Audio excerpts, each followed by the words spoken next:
Bonsoir à tous. Cette semaine, vous pourrez voir ou revoir sur nos beaux écrans français le fabuleux film de David Cronenberg, Faux Semblant, avec Jeremy Irons, je crois que c'est Jeremy Irons, on dit comme ça, voilà. Je crois qu'il a obtenu le Grand Prix d'Avoriaz de 90. Ça, je suis pas oui, la date, je me trompe toujours des dates, mais je crois que c'est 1990. Et disons, un- une date dans la carrière de David Cronenberg, parce qu'à partir de ce moment-là, euh, il n'est plus vraiment un réalisateur de cinéma de genre, mais il va devenir un réalisateur presque un télo, presque un auteur. Ce qu'il était déjà.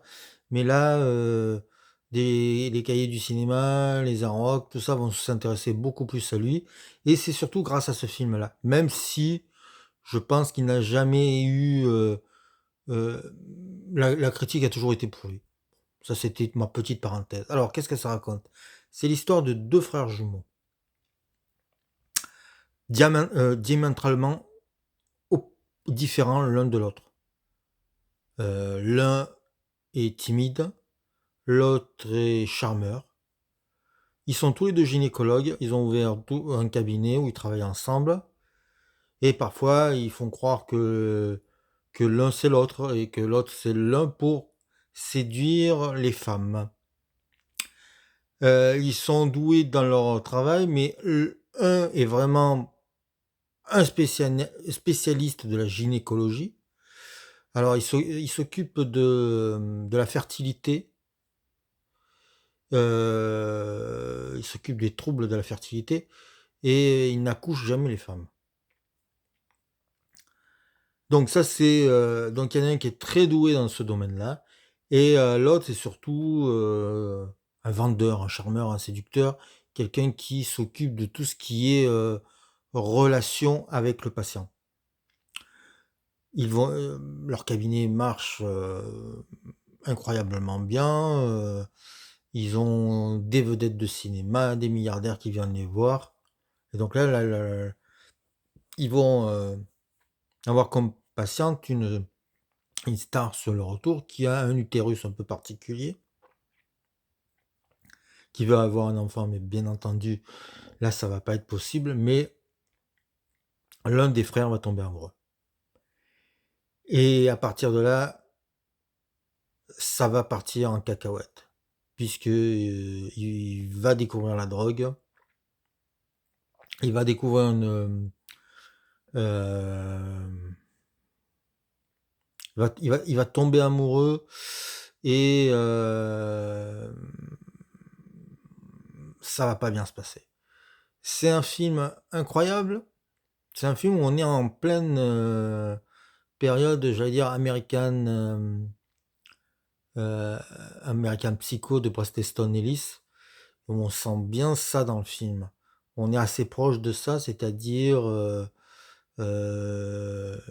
une vision de la richesse qui ne, qui ne pense qu'au paraître, qui ne pense qu'à ça, et euh, euh, un homme qui n'est pas dans son domaine et qui va devenir fou et qui va entraîner dans sa chute son frère. En fait, c'est très beau les relations entre ces deux frères parce que ils sont différents mais fusionnels quand même et ils essayent toujours de se porter l'un et l'autre, mais quand va arriver la chute, ils vont aussi s'entraîner l'un et l'autre. Je n'en dis pas plus, j'ai déjà beaucoup dit. C'est surtout l'occasion de voir un acteur à un grand niveau dans son métier, qui est Jeremy Irons, et ses prestations, parce vraiment il joue deux frères qui sont très différents et ils sont toujours habillés pareil, ils ont la même coupe de cheveux, ils n'ont pas essayé de les transformer pour essayer de les différencier. C'est le jeu d'acteur de Jeremy Irons qui fait tout la subtilité de ces deux personnages. il arrive à leur apporter, heu, des petits détails grâce à son jeu. Ce qui fait que, on n'est jamais perdu. Moi, la première fois, je dois vous avouer, j'ai pas aimé le film.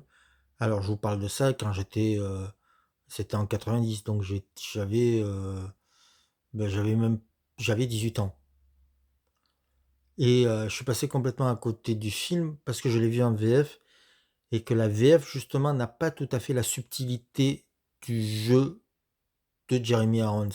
En VO, tout est compréhensible et on sait à chaque fois à quel frère on a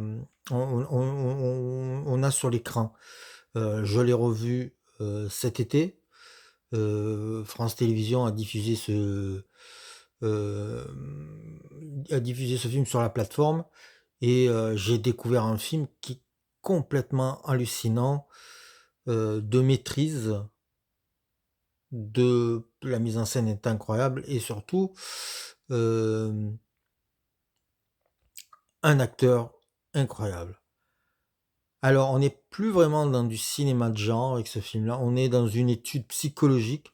C'est pour ça que je disais qu'on est là, on a affaire à un auteur parce qu'il s'éloigne du genre pour, créer quelque chose à part, mais on est toujours à la limite de frôler, le genre. En plus, il y a c'est plein d'images iconiques tout le long et ça nous permet aussi, de comprendre où veut en venir vraiment, David Cronenberg. Il suffit de voir la dernière scène, c'est un plan de Pietà et c'est absolument formidable. Donc allez voir, si vous pouvez, heu, au cinéma, pardon, Faux Semblant de, Jeremy Irons. C'est un chef-d'œuvre absolu, c'est un classique, c'est un monument du cinéma.